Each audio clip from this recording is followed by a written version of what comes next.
Good afternoon, everyone, and welcome back to the Suburban Proletarian. I think I promised a couple of weeks ago in a video that I was going to try to squeeze at least one knife video in while I was on vacation, so let's do that. Now, I have had a sort of fascination, some might call it an obsession, with man's oldest tool since I was a kid.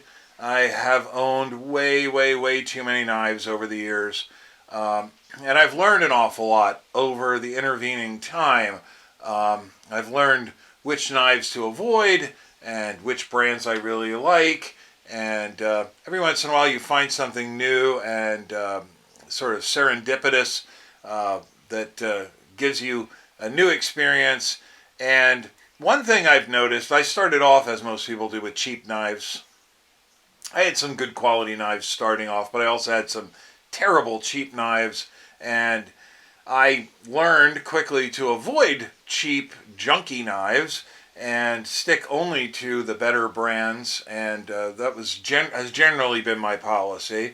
But in recent years, I have noticed a trend that there are a lot of affordable knives. I wouldn't exactly call them cheap. Sometimes they're very affordable, very inexpensive, but that doesn't necessarily mean that they're cheap. And they're more often than not coming out of China and Taiwan. And the Taiwanese knives have been getting quite good and have been relatively affordable for a long time. Chinese knives have really taken an upturn in quality in just the last couple of years. A loon. But nowadays there are many great choices coming out of Taiwan and even China, and some of them are extremely affordable. The Spyderco Tenacious is a good example. This has become a very popular knife for Spyderco. It's made entirely in China, and there's a lot of these in people's pockets, and it's a really great knife at an affordable cost.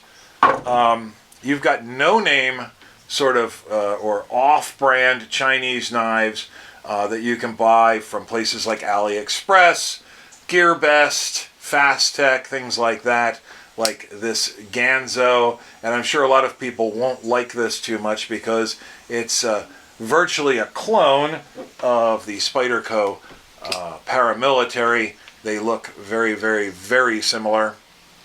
And as a matter of fact, this isn't even in production anymore. I have a feeling that Spyderco may have gotten Ganzo to stop producing this knife. But I think I paid like $12 for this a few years ago. And it's made with 440C, really impeccable build quality.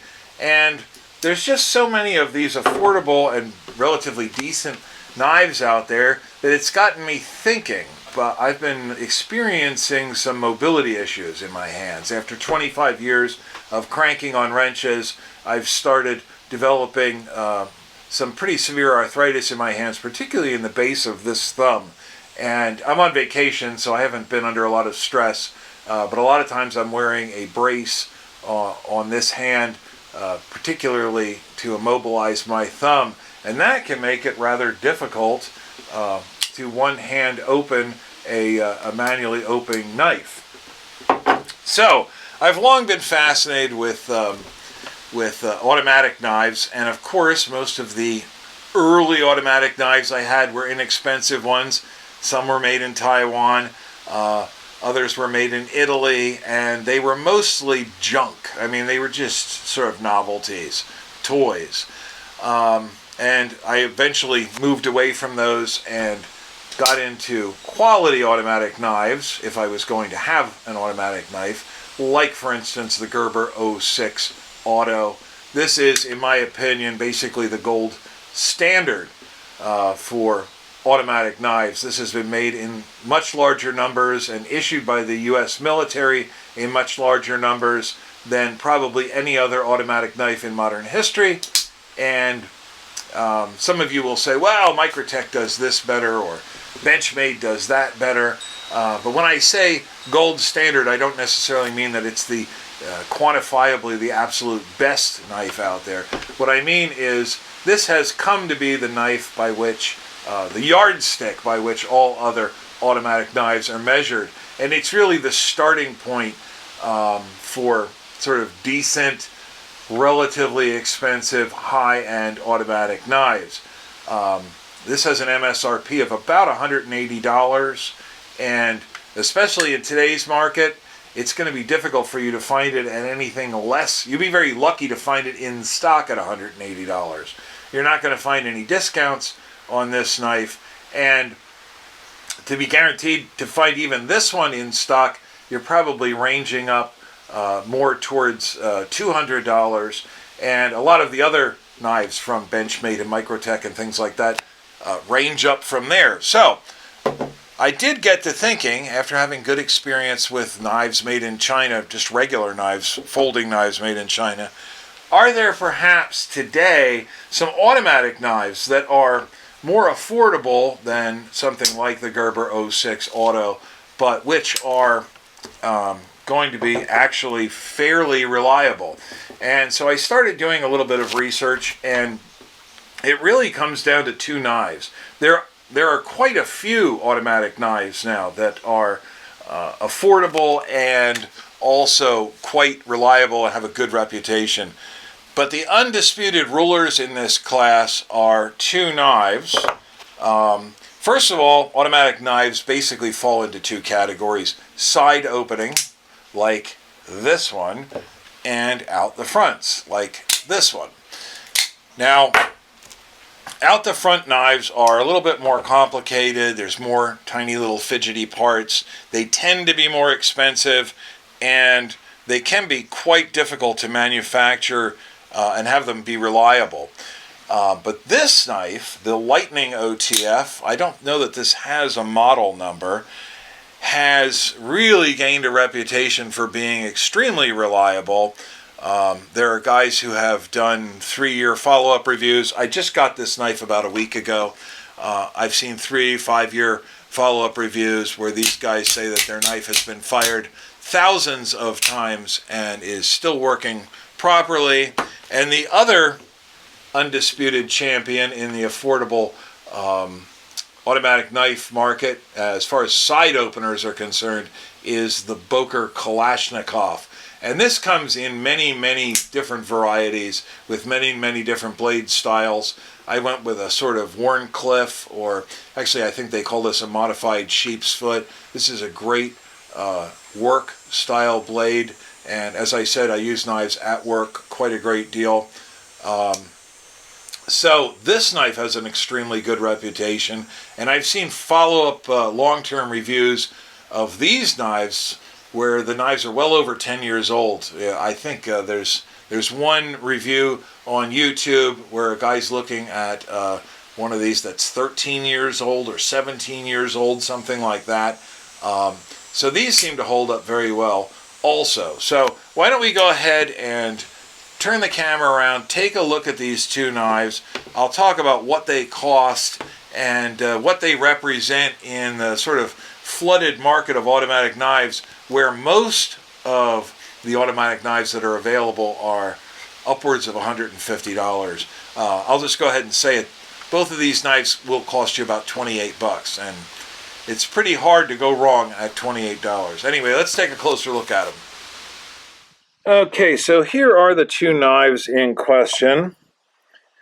I don't have an awful lot to say about both of these, or either of these, other than the fact that I've heard a lot of good reports about each of them, because I've had each of them about a week, and I have specifically taken care not to get them banged up. They're pretty much brand new. They will be going into my daily rotation. I will be using them. They're both made in Taiwan. They both have cast aluminum frames, both of which are sort of painted black, and both of which don't really hold up very well, which is why I haven't carried either of these yet. The finishes on both of these knives wear very, very quickly, by all reports. The Kalashnikov is very well known, and it comes in an enormous, sort of a dizzying array of blade styles. I went with this, I think they call it a modified sheep's foot. I would almost call it a Warncliffe style blade, because this relatively straight edge with a very sharply dropped tip like this is a great work blade. It's got a very nice action to it. I've had a lot of experience with some relatively expensive automatic side openers, and quite a few really rather cheap and crappy side openers. And this one has a nice, strong action. It opens very positively. It powers the blade all the way to the open position, no problem. As a matter of fact, it's almost too much spring power. I mean, this thing is powerful. If you're worried about it deploying or losing its ability to deploy, I think that's not a problem. I've seen some long-term reviews where these knives hold up fairly well. There's a bit of fore and aft play. There's a tiny bit of side-to-side play, but not much. This is the full-size model. There's a mini, and now there's an extra large as well, which is bigger than this. But this is the standard size. I don't really generally care for finger grooves because they almost never fit my hand properly. These really do. This fits my hand very, very nicely, and I like these finger grooves. So that's the Boker Kalashnikov. Again, I don't really have much to say about it. This one is pretty much as it came from the box. The Lightning OTF, on the other hand, also made in Taiwan. This is not as it came from the box. I have tried to keep it in brand new condition for the last week, although you can tell from the wear marks on the blade that I have been fidgeting with it. The Lightning OTF seems to be very well executed. The blade, it's a little bit rougher looking than on the Kalashnikov. You know, the machining and the stonewashing on the Kalashnikov look a little bit more finished. The brushed finish on the Lightning OTF was a little bit rougher, but it seems to be a fairly good quality blade, and I've heard good things about edge retention and everything.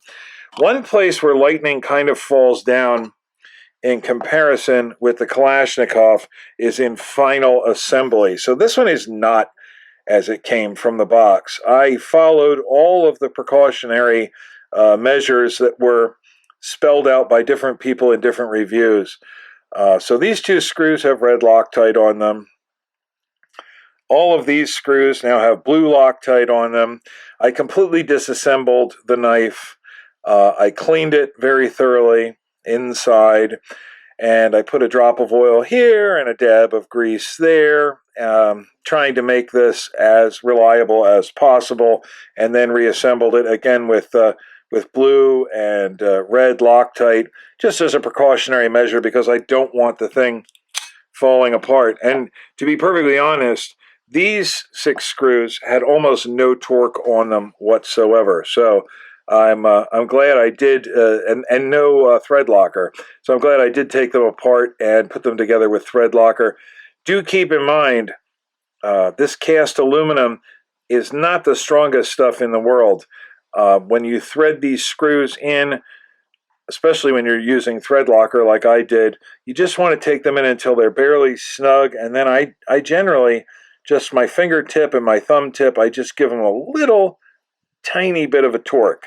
Not much at all, because you don't want to strip out the threads in this cast aluminum. I think if you do it the way I did it, it should last. There's no reason it shouldn't last for a very long time.